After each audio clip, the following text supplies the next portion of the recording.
শীত কিংবা বর্ষা বাঙালির কাছে মাছের ঝোল ভাত কিন্তু সবথেকে প্রিয় খাবার। তাই আজকে আমি বর্ষাকালের কিছু সবজি দিয়ে বানাবো মাছের ঝোল। তোমাদের সবাইকে আমার আজকের ব্লগে ওয়েলকাম করছি। আশা করছি ভালো লাগবে, আর ভালো লাগলে অবশ্যই চ্যানেলটার পাশে থেকে একটা লাইক করো। তো দেখো, সবার ফার্স্টে আমি বাজার থেকে এনেছিলাম পোনা মাছ। তো বাড়িতে এসে কেটে নেওয়ার পর ভালো করে ধুয়ে লবণ হলুদ মাখিয়ে রেখে দিয়েছিলাম। তারপর কড়াইয়ে তেল গরম করে মাছগুলো একে একে ভেজে নেব। আর পোনা মাছ কিন্তু একটু নরম প্রকৃতির হয়, তো মাছগুলো একটু কড়া করেই ভাজতে হবে। তো আমি এপিঠ ওপিঠ দু পিঠ খুব ভালোভাবে লাল লাল করে ভেজে নিলাম। এবার তুলে নেব।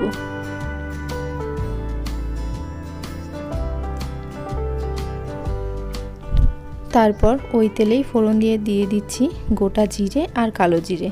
আজকে দু রকমের ফোড়ন দিয়ে মাছের ঝোলটা বানাবো। আর বর্ষাকালের কিছু সবজি এখানে নিয়েছি। তার মধ্যে আছে দেখো আলু, পটল আর ঝিঙে। এইরকম সবজি দিয়ে মাছের ঝোল খেতে কিন্তু বেশ ভালো লাগে। তো আমি আলু, পটল, ঝিঙে তিনটে সবজি কিন্তু লম্বা শেপে কেটে নিয়েছি। তো তেলের মধ্যে ফোড়ন দেওয়ার পর আলু আর পটলটা দিয়ে কিছুক্ষণ ভেজে নেব। তারপর দিয়ে দিলাম চিড়ে রাখা দুটো কাঁচা লঙ্কা। এবার দিয়ে দিচ্ছি ঝিঙে।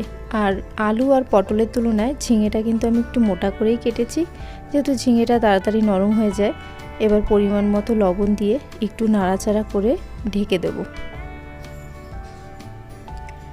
পটল আর ঝিঙে থেকে যে জলটা বেরোবে তাতেই কিন্তু সবজিটা বেশ অনেকটা সেদ্ধ হয়ে যাবে।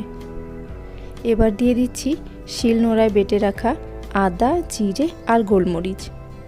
আজকের মাছের ঝোলে আমি একটু গোলমরিচের ফ্লেভারটা বেশি চাইছি, যার কারণে গোলমরিচটা কিন্তু একটু বেশি পরিমাণেই দিয়েছি। এবার টমেটো দিয়ে দিলাম।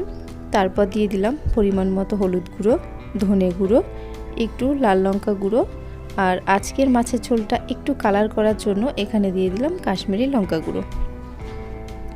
এবার খুব ভালোভাবে মশলাটা ভেজে নেব যেন কাঁচা গন্ধটা চলে যায়। তারপর দিয়ে দিচ্ছি পরিমাণ মতো জল। আজকে যেহেতু আমি পাতলা মাছের ঝোল তৈরি করব, তো সেই কারণে জলটা একটু বেশি পরিমাণে দিতে হবে। তো দেখো, খুব ভালোভাবে ঢেকে সেদ্ধ করে নিয়েছি। আর আলু, সবজি সমস্ত কিছুই কিন্তু খুব ভালোভাবে সেদ্ধ হয়ে গেছে। এরপর আমি দিয়ে দেব ভেজে রাখা মাছগুলো।